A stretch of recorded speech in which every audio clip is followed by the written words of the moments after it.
Hello, hello, hello, everyone. Turn the volume up on that. All right, sorry, so late, but I'm still on a weird sleep cycle, and my back is shredded. Trying to find a doctor, but that seems to be more complicated these days. So I think I'm gonna have to walk around and find a doctor in person because supposed to go online and find it, and then become a patient and do all that stuff. But then they're not taking new patients. They don't take this insurance. They don't do that. So I don't know. We'll see. I may have to go to the emergency room because I don't know. I don't know if it's just a spasm. I remember when I heard it, but now something's weird because the pain is moving around, and I don't know if that's a blood clot, or maybe this might be my last video. Who knows? We're going back to the PDM, um, dealing with personality because the mental illness, the insanity, is way high in this society. But you know, my theory is, or my belief, or my understanding is, this society was built on insanity, and the insanity is still going. So we're gonna deal with some more of the insanity.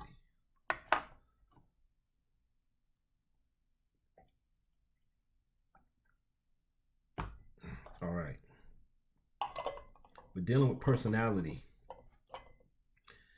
Although personality is determined by many factors and is not reducible to a simple Freudian notion of fixation or arrest, at a particular early phase, there is a maturational assumption associated with the dimensions of severity. In other words, the severity dimension assumes that for individuals to acquire psychological maturity and achieve satisfying ways of living, they must develop certain vital capacities. We presume that these developmental attainments were compromised in people with personality disorders. This assumption grew out of clinical experience informed by psychoanalytical theory and has subsequently been supported by considerable empirical research. What has happened is in this society is adulthood means, because everything is money driven, adulthood means you can, quote unquote, take care of yourself. You can pay your bills, you can pay your rent, whatever it is. And they think that makes you an adult. I've often been called, Tim, you're not an adult because you haven't done the things, you haven't turned your head, you haven't bowed down to be able to pay your rent. You keep getting fired. You stand up for yourself on these jobs as a black man. You know what you got to do. And the people who think like that are rewarded and rewarded and rewarded in the black community especially, but across the board.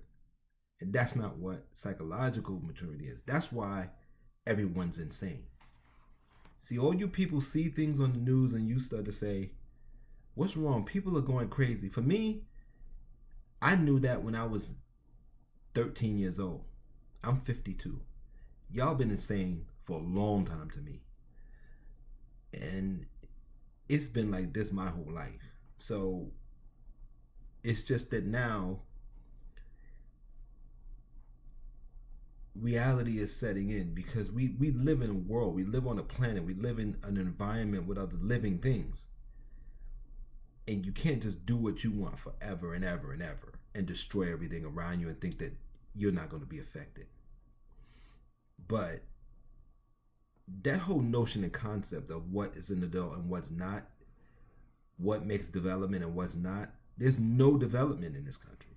That's why you have children in grown people's bodies and being celebrated as mature adults, but that's, age is not maturation. I once had a student that was like, Mr. C, I don't understand. And this was like 2002, 2003. It's 2003. We in the 21st century, and it's still racism. And this was a white kid. And I said, listen, William.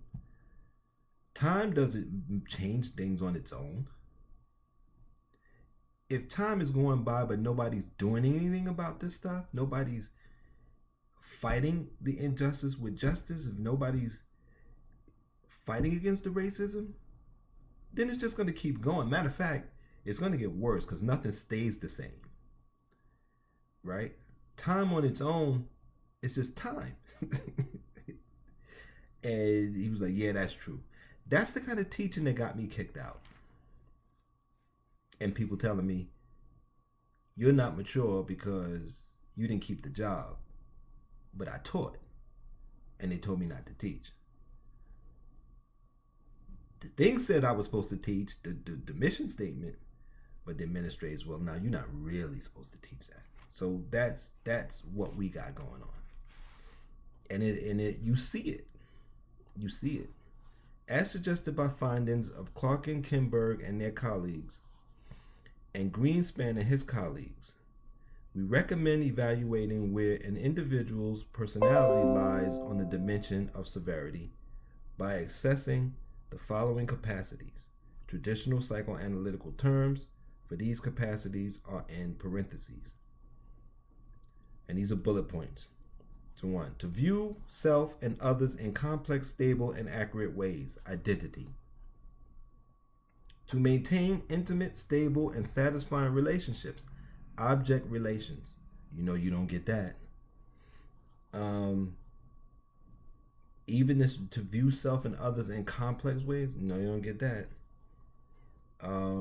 Everything's about your feelings at this particular time. That's insanity. To experience in self and perceived in others the full range of age expected effect tolerance. To regulate impulses and effects in ways that foster adaptation and satisfaction with flexibility in using defenses or coping strategies. Affect regulation, you don't get that. To function according to a consistent and mature moral sensibility.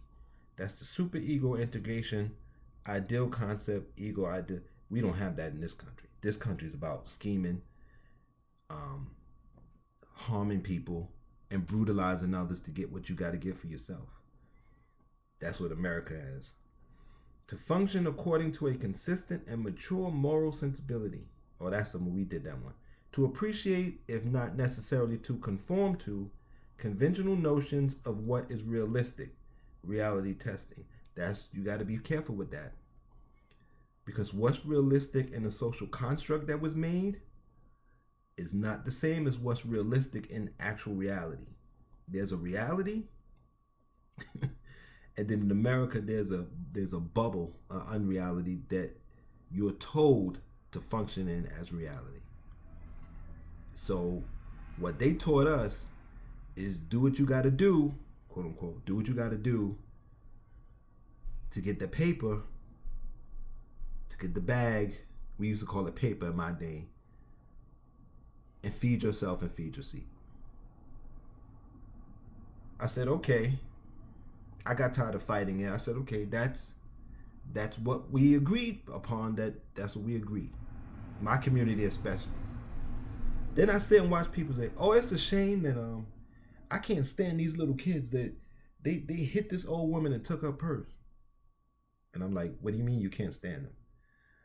That ain't right. I said, no, what do you mean it's not right? You told them, do what you have to do to get the paper to feed yourself. They ain't got to do that. I say, well, I don't know what you, they could get a job. Is the conversations. I said, so jobs just drop out of the sky? These are the conversations. Insanity. No reality. And I'm not surprised. I know it's going to keep happening. They break into my car. I can't have nothing nice. Well, wait a minute. You said do what you have to do to get what you have to do to feed yourself. You didn't put no rules on it. That's what you taught your children. And there's a whole generation.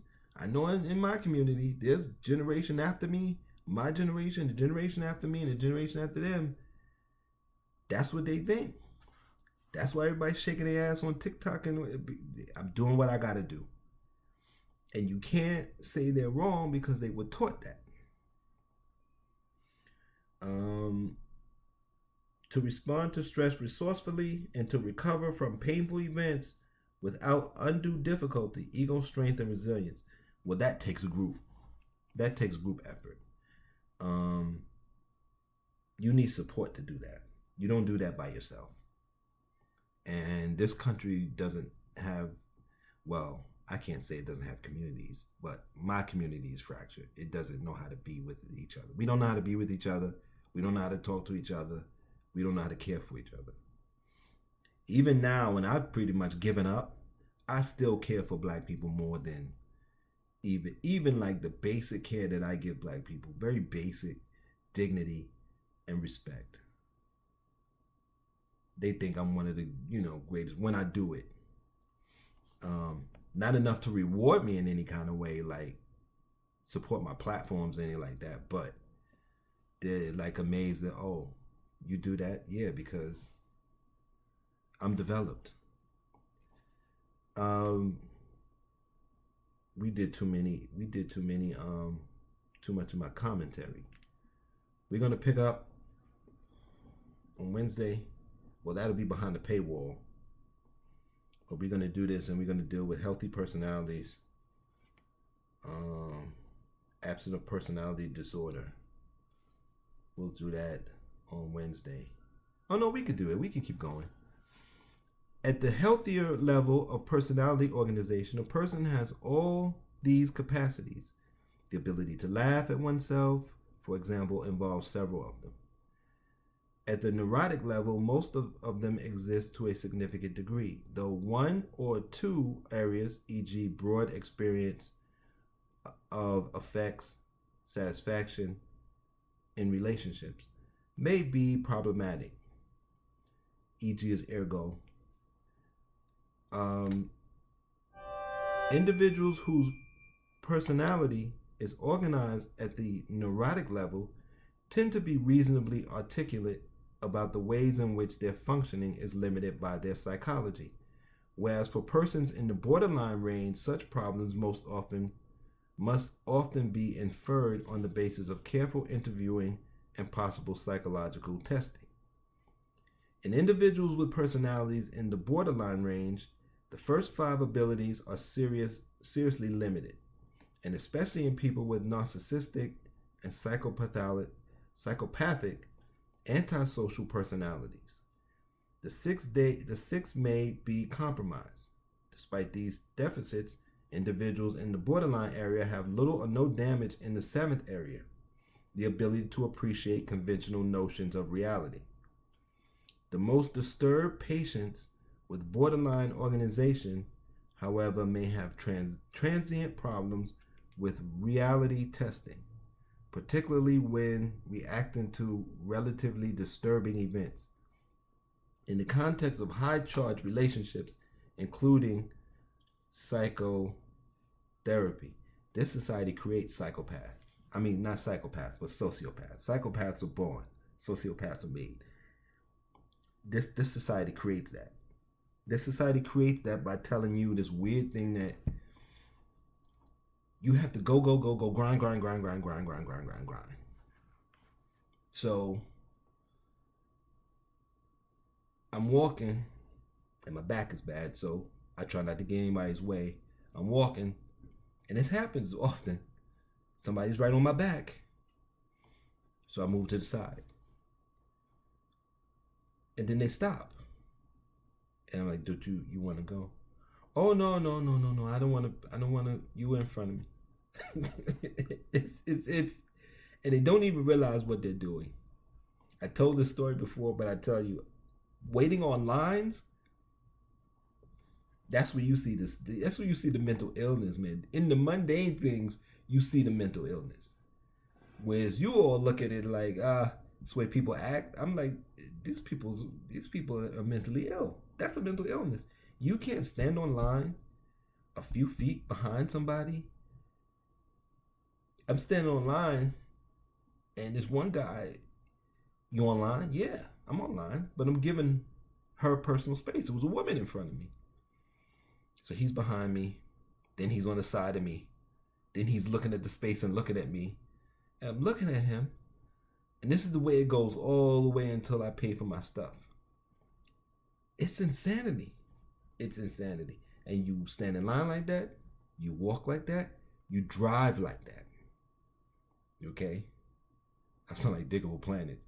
You drive like that. Things I've seen people do in cars. That's how I hurt my back, because I was stepping back off to keep from getting hit. I almost get hit with a car or a scooter every day, because I go out every day. Insanity. It's insanity. And they're running over people and they keep going.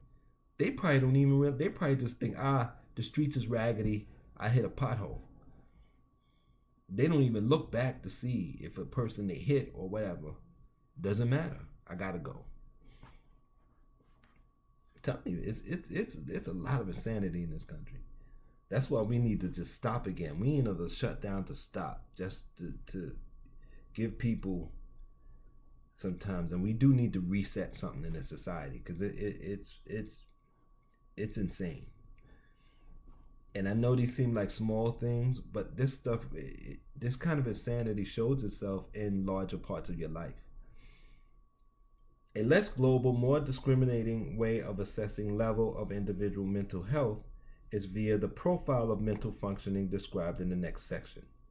At this point, we note that despite our diagnostic tendencies to locate a person's center of psychological gravity, at one point on the continuum from severely borderline to healthy, many people have elements that might be respectively considered healthy, neurotic, and borderline. So we'll come back and deal with that.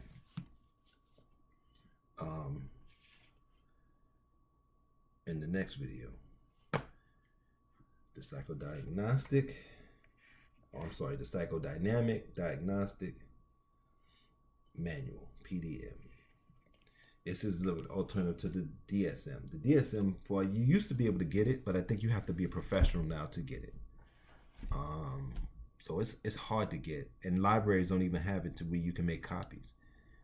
I think that's just to give psychologists a chance, but it's a good. My mentor, when I was getting into psychology, was telling me to get this is a good one. But when I became a professional, because I was supposed to become a professional, to get I would get the DSM, but the student loan started rising up, and I could already see, even my mentor, they weren't paying her. And I said, if they're not paying her, they're not gonna pay me. And then I also saw black people don't want to be healthy. They want to be in the world of unreality. They love it. They're investing in it. And they'd rather die. And that's one thing I didn't know until 2020 hit. 2020 was the most important things in my life.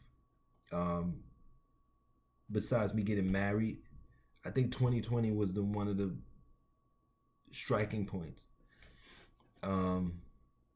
Because I kind of knew what people were, but you couldn't prove it. And 2020 exposed, like one of my elders said, 2020 exposed everybody. Who was real, who was bright, who thought they was intelligent but wasn't, who thought their job was this but figure out it wasn't essential. Right?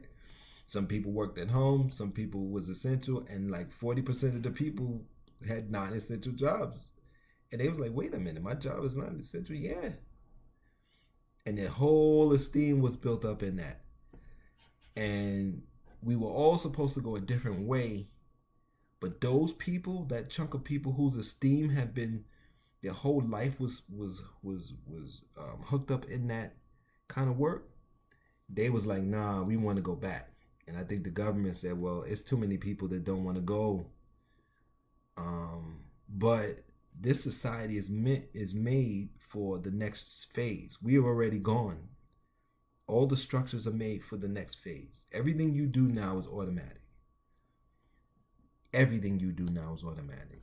Even poor people, when you apply for assistance or healthcare or things like that, the Obamacare, and anything you do in life, supermarket, when you go, the self checkout, everything is automated. And so even the police force is becoming automated. Now they doing it in a sneaky way. We got RoboCops that we're putting in Port Authority. We got Robo Dogs we bought. New York City has bought 2 Robo Dogs. They say to help with fires and when buildings collapse, which is good. They could do that too. But they getting ready to replace people. Drones, cameras. New York City is about to put cameras. I think the idea is to put cameras in every light in the city to catch people doing crimes and write tickets. And then the ticket automatically comes to your house. It takes the picture. Somebody takes it down, mails it to your house. Whoever that car is registered to. And you pay it online. Unless you fight it in court. But you can't fight it because it's a picture. How are you going to fight it? So everything is made to go forward. But you got a large chunk of the country who's so mentally behind. They just want things to stay out, and they're dying. It's stressful. It's stressful when reality hits and you're not prepared for it. It's very stressful. I don't care how old you are. It's stressful. Even people like me who know, it's still stressful. So can you imagine somebody who